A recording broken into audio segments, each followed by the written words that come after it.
Good morning. This is Dr. Timothy Scott Beck here at LifePoint Medical. It is January the 5th of 2022, one day at a time, and we're making it.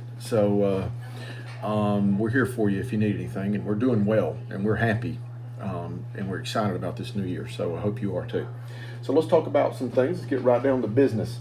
So a couple things for you. First of all, I want to talk about waiting times in the office, in the lobby, basically. Okay, throughout the day, from like 8 o'clock to 4 o'clock, you should not be waiting more than 15 or 20 minutes to be seen. Okay, that's my goal. That's what I shoot for. And I don't always make it though. There's sometimes chaos or something goes wrong and we have to get pushed back behind. The only thing I'm going to ask of you is if you come to the lobby before that 4 o'clock thing and you got a regularly scheduled visit, if you're waiting more than 15 or 20 minutes, I want you to just come up to the front there and let them know so we can figure out what the holdup is and accommodate you and make sure if you are held up, it's for a good reason.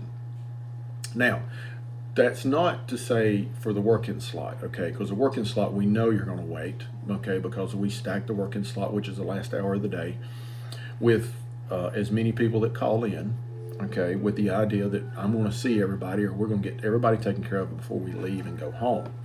So if you are in the work-in slot, you're going to have to wait, but we will see you before we go home. Otherwise, during the day, if you're waiting more than that, let us know.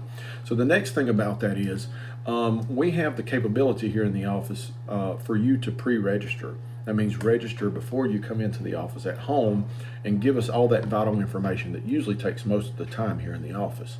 So, I'd like to ask you if you have the opportunity to pre-register to go ahead and do it just in your own home, because I think we get better information, more thorough information.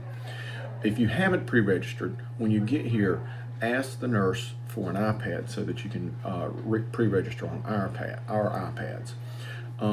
For the acute visits, the ones at 4 o'clock, that will greatly speed us up if you pre-register, or if you feel like you're sitting here too long, go ahead and ask for an iPad and go ahead and fill out all the stuff related to your symptoms so that when we get in the room, we know what's going on with you and we can help you. Now, interesting thing about the iPads and about the pre-registration is I pay for a service that is the best in the country for collecting clinical information. And I've been paying on this thing for years. And the reason I do that is because it serves as a buffer between the things we miss and everything. So it's a way for me to up my game when it comes to collecting information, getting valid information, and giving you the right treatments. So it's not just a time saver. It actually improves everything about your visit if you go in there and you pre-register correctly. So use that to your advantage. I pay for it and I use it, and it's really good when it's used appropriately, and it can help us out and help you out too. All right. So that covers the stuff that I want to talk about mainly today. So let's go to COVID-19. This is the biggest jump I've ever seen in the amount of COVID cases reported by the Department of Public Health. Yesterday it was 2260, today it was 2291. So they reported 31 new cases here in Rabun County. I will tell you that the drive-through is going, and there's been a line there now for several days. I know Omicron's coming around. The only good thing about it is I don't think it is as a severe disease as the previous variant, the Delta or the original virus. That's the good part. The bad part is I don't know if anything we are doing or you are doing can mediate whether you get it or not. I mean, besides not contacting it, they're questioning whether the mask help or even make it worse. They're questioning the vaccine and whether it helps or even makes the transmission of it worse. So there's a lot of questions going on right now, and I'm trying to figure out the information, but I will tell you that's daunting and difficult. But from what I've been noticing clinically here in this little town with my patients is people are still getting sick. They're getting it from the Omicron, whether they're vaccinated or whether they've had the disease previously or not.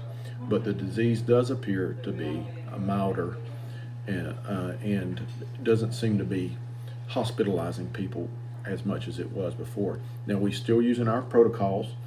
and they do work good. Actually, I've getting people who are telling me what you do works really well, and they appreciate it. And so we do have our little regimen going up that does seem to work.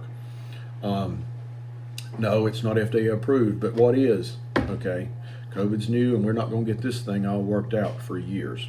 Okay, so just keep that in mind. Stay safe on that.